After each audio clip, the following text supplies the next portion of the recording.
Diet എടുക്കുന്നു, ജിമ്മിൽ പോകുന്നു, മധുരം പൂർണ്ണമായും ഒഴിവാക്കുന്നു. എന്നിട്ടും ശരീരഭാരം കുറയുന്നില്ല. പലരും പറഞ്ഞു കേൾക്കുന്ന ഒരു പരാതിയാണിത്.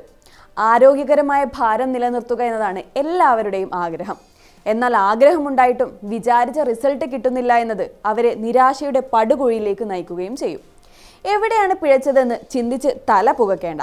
നമ്മൾ നിസ്സാരമെന്ന് കരുതുന്ന ചില ദൈനംദിന കാര്യങ്ങൾ തന്നെയാണ് ഇതിൽ വില്ലനാവുന്നത്. ജിമ്മിൽ 1 മണിക്കൂർ വർക്കൗട്ട് ചെയ്യുന്നതോ കലോറി കുറയ്ക്കുന്നതോ മാത്രമല്ല ശരീരഭാരം കുറയ്ക്കുന്നതിന് ആവശ്യമായിട്ടുള്ളത്. ഉറക്കം, സമ്മർദ്ദം, ദിനചര്യകൾ, മാനസികാവസ്ഥ ഇവയെല്ലാം കൂടി ചേരുന്ന ഒരു പ്രക്രിയയാണിത്. പിന്നെ എവിടെയാണ് നമുക്ക് പിഴയ്ക്കുന്നത് നോക്കാം.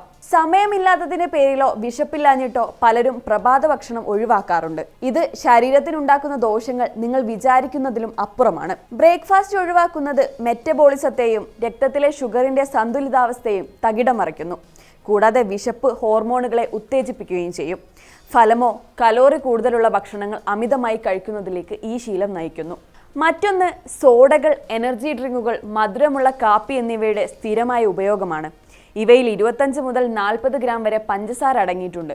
സ്ഥിരമായുള്ള ഉപയോഗം ഇൻസുലിൻ വർധനവിന് കാരണമാകും. വയറ് നിറഞ്ഞതായി തോന്നാതിരിക്കാനും ശരീരത്തിലെ കൊഴുപ്പ് സംഭരിക്കാനും ഈ ശീലം കാരണമാവുകയും ചെയ്യും. മറ്റ് ചിലരാകട്ടെ TV കണ്ടോ മൊബൈൽ സ്ക്രോൾ ചെയ്തോ ആയിരിക്കും ഭക്ഷണമോ ലഘുഭക്ഷണമോ കഴിക്കാറ്.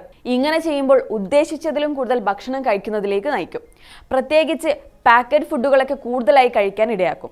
ഇത് ശരീരഭാരം കൂട്ടുന്നതിലേക്ക് നയിക്കുകയും ചെയ്യും.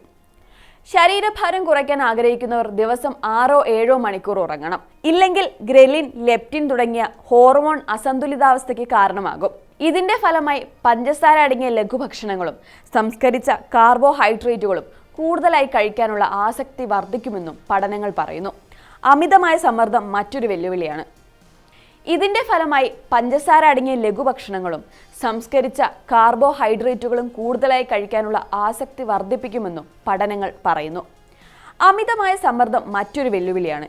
സമ്മർദ്ദം കോർട്ടിസോളിന്റെ അളവ് വർദ്ധിപ്പിക്കും. ഇത് വിശപ്പ് വർദ്ധിപ്പിക്കുകയും വയറിനു ചുറ്റും കൊഴുപ്പ് അടിഞ്ഞുകൂടാൻ കാരണമാവുകയും ചെയ്യും. നന്നായി വെള്ളം കുടിക്കുക, ധ്യാനം പോലുള്ള മാനസിക സമ്മർദ്ദം കുറയ്ക്കുന്ന വ്യായാമങ്ങൾ ശീലിക്കുക, രാത്രി നന്നായി ഉറങ്ങുക എന്നിവയെല്ലാം കൃത്യമായി നടപ്പാക്കുക. ഭക്ഷണങ്ങൾ ശ്രദ്ധാപൂർവം തിരഞ്ഞെടുക്കുക. ഇവയെല്ലാം ശരീരഭാരം കുറയ്ക്കാനുള്ള യാത്രയിൽ നിങ്ങളെ സഹായിക്കും. ശരീരഭാരം കുറയ്ക്കുക എന്നത് പെട്ടെന്ന് സംഭവിക്കുന്നതല്ലെന്നും ക്രമേണയുള്ള പ്രക്രിയയാണെന്നും എപ്പോഴും ഓർത്തിരിക്കുക.